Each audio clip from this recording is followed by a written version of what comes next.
میں آپ سے کوشچن کرتا ہوں، اگر ایک نوجوان دین پر چلنے کی وجہ سے اگر بظاہر تنگ دستی میں مبتلا رہا، لوگوں نے تانا زنی بھی کی، اس کی بیوی بھی ناراض، بچے بھی ناراض، ماں باپ بھی اظہار ناراضگی کرتے رہے، لیکن جب وہ مرے گا دین پر چلنے والا بارگاہ الہی میں پہنچے گا، بتائیے رسوا، بدنام، شرمندہ ہوگا یا اللہ تعالیٰ اس کو عزت کا تاج پہنا کر جنت الفردوس میں جگہ عطا فرمائے گا؟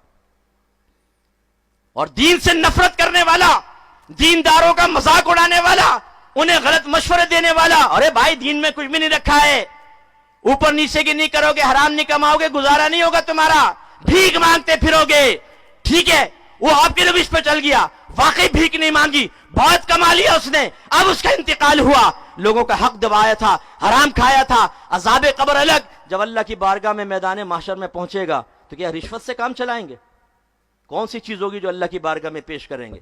یہ اللہ تعالیٰ یہ مال رشوت سے لیا تھا، یہ حرام مال وراثت کا دبایا ہوا ہے، یہ میں نے فلاں کا حق دبا لیا تھا، یہ میں نے جھوٹ بول کے روزی کمائی تھی، یہ سب لے لے، مجھے چھوڑ دے۔ وہاں تو مال ہوگا ہی نہیں، پھر کیا کریں گے؟ اللہ نے ڈے آف ججمنٹ رکھا ہی اسی لیے ہے۔ جتنے یہ کائنات میں پھیلے ہوئے بہت بڑے بڑے افلاطون اور ارسطو ہیں نا، جھوٹے، جو دین کا مذاق اڑا کر بچوں کو ہمارے دین سے دور کر کے ان کے دل میں دین کی نفرتیں ڈال رہے ہیں، تم لوگ پچھتاؤ گے، ایڑیاں رگڑو گے قبر کے اندر، کوئی تمہارے منہ میں ایک گھونٹ پانی ڈالنے والا نہیں ہوگا۔ ہمارے اکابری نے لکھا کہ ایک نوجوان تھا، وہ کہیں راستے میں جا رہا تھا، بڑا باعمل نیک نوجوان تھا، ملک الموت علیہ السلام تشریف لے آئے، اس وقت ظاہر ہو کر روح قبض کیا کرتے تھے، قریب آئے، سلام کیا، بچے نے جواب دیا، کہا کہ جانتے ہو میں کون ہوں؟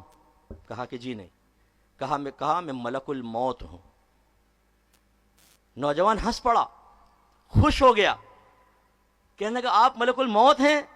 بہت دیر کر دی آپ نے آنے میں، جلدی سے میری روح نکالیں تاکہ میں اپنے رب سے ملاقات کر سکوں۔ حضرت نے فرمایا کہ نہیں، مجھے اللہ کا حکم ہے کہ میں تمہیں کچھ مہلت دے دوں، جو کرنا ہے تم کر سکتے ہو۔ نوجوان نے کہا یہ بتائیے کہ اللہ کی ملاقات سے بڑھ کر بھی کوئی کام ہو سکتا ہے؟ کہا کہ نہیں، مجھے اللہ کا حکم ہے، آپ کچھ کریں۔ کہا اچھا، اگر میرے رب کی مرضی ہے، میں 2 رکعت پہلے میں وضو کر لوں، 2 رکعت نماز پڑھوں، جب میں سجدے میں جاؤں تو میری روح قبض کر لیجئے گا۔ اور ایسے ہی ہوا، اس کی روح قبض ہو گئی۔ آپ نے دیکھا، مذاق اڑائیں، داڑھی والے کا مذاق اڑاؤ مسلمان ہو کر، برقعے والی بچیوں کا مذاق اڑاؤ مسلمان ہو کر، جو بچی آپ کی مجلس اور محفل سے، میں بہنوں سے کہہ رہا ہوں، غیبت چھوڑ کر اڑ جائے، اس کو ملانی کہہ کے اس کا مذاق اڑاؤ، لیکن میدان معاشر میں ذلت و رسوائی آپ کو مقدر ہونے والی ہے۔ مر کے تو دیکھو ذرا۔ ایسے لوگوں کو میں چیلنج کرتا ہوں، کرو بھی دعا میرے ساتھ، اللہ ہمیں موت دے دے، کرو ذرا دعا، کبھی بھی نہیں کر سکتے، کیونکہ ہمیں موت پسند نہیں ہے، ہمیں پتہ ہے ہمارے کارنامے کیا ہیں، ہمارا کیا انجام ہونے والا ہے، ہمیں اللہ سے ملاقات پسند نہیں ہے، ہمیں جنت کے نظارے پسند نہیں ہیں۔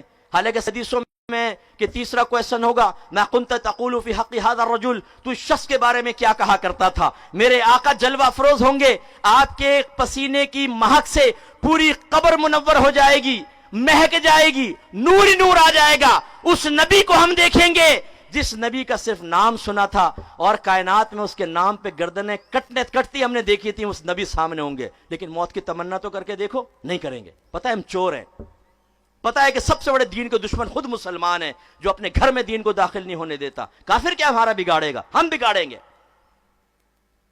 تو انجام کیا ہوگا؟ بنی اسرائیل کے ایک شخص کا واقعہ بیان گیا، بڑا مالدار تھا، بڑا پیسہ جمع کیا اس نے، بہت مال، بڑا سا محل بنایا، سب لوگوں کی دعوت کی تاکہ لوگ دیکھیں میرے پاس کتنا ہے۔ ایک بڑے تخت پر لوگ کھانا کھانا شروع ہوئے تو پاؤں رکھ کے تکبر سے کھڑا ہو کے دیکھ رہا تھا اور سوچ رہا تھا اب تو اتنا مال جمع کر لیا ہے کہ 7 نسلیں بھی بیٹھ کے کھاتی رہیں تو مجھے کمی نہیں ہوگی۔ اتنے میں اس کے محل کا دروازہ زور سے بجا، خدام بھاگ کر گئے، دیکھا پھٹے پرانے کپڑے میں فقیر کھڑا ہوا۔ انہوں نے کہا بدتمیز آدمی، تو نے اتنی زور سے دروازہ بجایا، تجھے پتہ نہیں کس کا محل ہے؟ اس نے کہا اپنے مالک سے کہو میں تم سے ملنے آیا۔ انہوں نے دیکھا اوپر سے نیچے تک ہنسنے لگے، کہا کہ گدھے انسان، وہ لفظ نہیں کہا معاذ اللہ، میں نے کہہ رہا ہوں، لیکن ان کا رویہ ایسے ہی تھا جو ہمیں روایات میں نظر آتا ہے۔ اور کہا تجھ جیسے بے وقوف سے ہمارا مالک ملنے کے لیے آئے گا، چلو یہاں سے جا۔ دروازہ بند کر دیا، اندر آئے، مالک نے پوچھا کون تھا؟ کہا جی پھٹے پرانے کپڑے میں فقیر تھا، کہہ رہا تھا اپنے مالک کو بلاؤ، میں نے ملنا ہے۔ کہا کہ تم نے اس کو مزہ نہیں چکھایا، میں جاؤں گا اس سے ملنے۔ پھر وہ دروازہ زور سے بجا، پہلے سے زیادہ زور سے، خادم بھاگ کر گئے، وہی کھڑا ہوا تھا۔ کہا یار تو ہمیں کیوں نوکری سے نکلوائے گا بھائی، تو کیوں ایسے دروازہ بجا رہا ہے؟ اس نے کہا میں ملک الموت علیہ السلام، اپنے مالک سے کہو ادھر آؤ میرے پاس۔ اندر گئے کانپتے ہوئے، مالک کو کہا باہر ملک الموت علیہ السلام کھڑے ہیں، وہ بھی کانپ گیا، کہنے لگا ان سے کہو میری جگہ کسی اور کو قبول کر لیں۔ ملک الموت علیہ السلام اندر آ گئے اور فرمایا جب کسی کی موت کا وقت آتا ہے پھر وہ ٹلتا نہیں ہے، لیکن مجھے اللہ تعالیٰ نے فرمایا ہے کہ میں تجھے کچھ مہلت دوں۔ اب فرق دیکھو، مہلت دونوں کو ملی ہے، اور ہم جیسے لوگ اور ایک وہ نیک۔ اس شخص کو کہا کہ اللہ نے تجھے مہلت دی، اس نے کہا ٹھہر جاؤ، سارا مال جمع کرو۔ مال جمع کیا گیا۔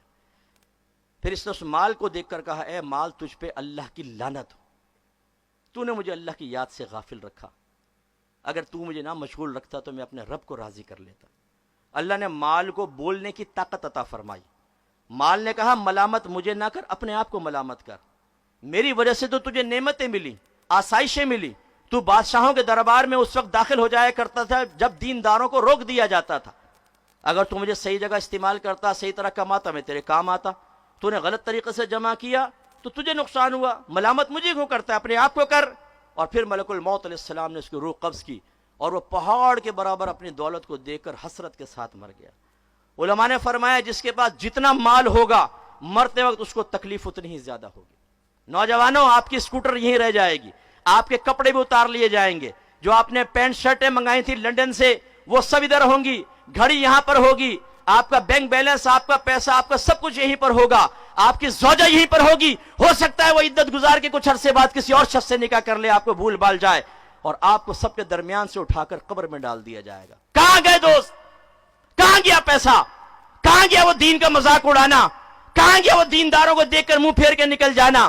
کہاں گیا وہ آپ کا رویہ کہ اگر دیندار دور سے آتا نظر آتا تو آپ کہا کرتے تھے یار نماز روزے کا کہہ کے کٹ لو یہاں سے؟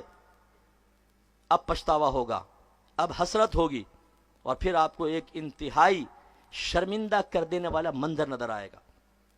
جن دینداروں کا آپ نے مذاق اڑایا تھا نا، غسل وہی آپ کو دے رہے ہوں گے، وہی آپ کی نماز جنازہ پڑھ رہے ہوں گے۔ آپ کا کوئی فرینڈ نہیں کھڑا ہو جائے گا پینٹ شرٹ میں، چلو میں نماز پڑھاتا ہوں، نہیں، وہ تو سائڈ میں کھڑا ہوگا، پتہ ہی نہیں ہوگا کرنا کیسا ہے۔ یہ دیندار ہی آپ کی نماز پڑھائیں گے، جن کا آپ مذاق اڑاتے رہے، جنہیں حقارت کی نگاہ سے دیکھتے رہے، جن کو آپ مختلف قسم کے لطیفے بنا بنا کر اپنے پارٹنرز کو ہنساتے رہے، وہ نماز پڑھائے گا۔ یہ دینداری آپ کا جنازہ صحیح طریقے سے اٹھائیں گے۔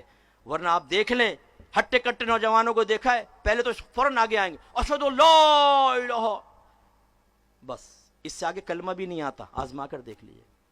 وہ شور اس لیے کرتے ہیں تاکہ سب سمجھے پڑھ رہا ہے، اشہد ان لا الہ، بس ختم۔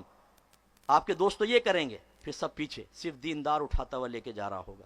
پھر قبر میں بھی دیندار اتاریں گے، وہاں دعا مانگیں گے آپ کے لیے، آپ کو ایصال ثواب کریں گے، یہ سب دیندار۔